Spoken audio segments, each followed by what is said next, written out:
जय श्री राम मित्रों। गुरुकुल पुस्तक का रट्टा अध्याय बाकी रह गया था, जिसको हम पुनः स्टार्ट करते हैं। परमिला जी बोली, इसमें क्या समस्या है? यह तो बच्चे के लिए बेहतर है। देव रुके नहीं। राष्ट्रीय पाठ्यचर्या की रूपरेखा बनानी हो या नई शिक्षा नीति, हम केवल आदर्शवाद की बातें उसमें डालकर उसे सुंदर दिखाने की चेष्टा करते हैं। बच्चों के मनोविज्ञान और उनकी शारीरिक मानसिक क्षमताओं को नज़रअंदाज करते हैं, क्योंकि हमें तो अपने आप को विद्वान सिद्ध करना होता है। प्रोफेसर यशपाल बच्चों के बिल्कुल शुरुआती स्तर पर भी रट्टे की मुखालफत करते हैं। सम्मानित साथियाँ,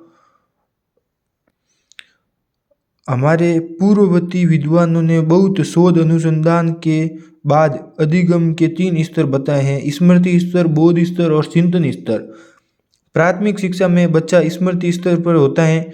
वो सीखता है, भूल जाता है, फिर सीखता है, फिर भूल जाता है और फिर सीखता है। इसी क्रम में वो कुछ समय बाद सीख भी लेता है। यहाँ बच्चा रटता ही है, क्योंकि उसकी आयु ही ऐसी होती है। वो अधिगम के स्मृति पर होता है, उसका मस्तिष्क उसी अवस्था में है। आपकी नीतियाँ सुनने में भले ही अच्छी लगती हो, लेकिन ये बच्चों के लिए बहुत बोझ सिद्ध होती हैं। एक छोटे बच्चे से ये अपेक्षा करना कि वो वयस्कों को तरह हर चीज़ को समझ जाए और उस पर अभिव्यक्त देने लगे, क्या यह उस पर अत्याचार नहीं है? प्राचार्य जी गर्व से तने जा रहे थे। प्रोफेसर के शिष्य भी अभिभूत थे। देव ने सभा में उपस्थित एक शिक्षक को संबोधित करते हुए पूछा, सर, क्या आपको गायत्री मंत्र याद है? शिक्षक जी, बिल्कुल याद है। देव, क्या आप इसका अर्थ भी जानते हैं? शिक्षक जी, बिल्कुल। देव, कृपया मुझे बताइए कि जिस दिन आपको गायत्री मंत्र याद किया, क्या उसी दिन आपको इसका अर्थ भी समझ में आ गया था? शिक्षक, नहीं, जब गायत्री मंत्र मेरे याद हुआ उस समय मैं केवल 6-7 साल का था। इसका अर्थ तो मुझे बहुत बाद में समझ आया। उस समय इतनी समझ कहाँ थी जो इसके अर्थ को समझ पाता। देव, यही तो मैं कहना चाह रहा हूँ। कक्षा 1-2 के बच्चे अगर रट कर भी कुछ याद करते हैं तो उन्हें करने देना चाहिए। कुछ समय बाद वो खुद ही उन चीज़ों को समझने का प्रयास करने लगेंगे जो उन्होंने बिना समझे रट ली थी। लेकिन वो समय क्या होगा, यह उनका मानसिक और शारीरिक विकास तय करेगा, हम और आप नहीं। व्यावहारिक तौर भी देखिए, बच्चा कविता पहले रटता है और कविता के शब्दों की रचना और अर्थ उसे बाद में समझ आते हैं।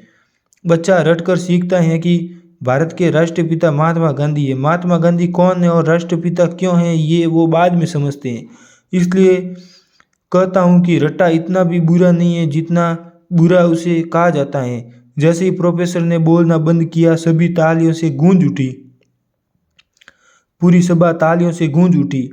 सभी उनकी गहरी और व्यावहारिक सोच की प्रशंसा कर रहे थे। वे वापस अपने शिष्यों के बीच आकर बैठ गए।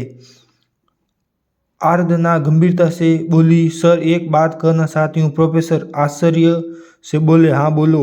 आराधना हाथ जोड़कर बोली, नमस्ते। गुरु और शिष्य जोरों से हंस पड़े और सभी ने प्रोफेसर की और नमस्ते की मुद्रा में हाथ जोड़ दिए। आज का विषय रट्टा आज यहीं पूरा हो गया है। कल हम पढ़ेंगे इसके आगे वाला अध्याय। तब तक के लिए आप बने रहे और जय श्री राम सबको।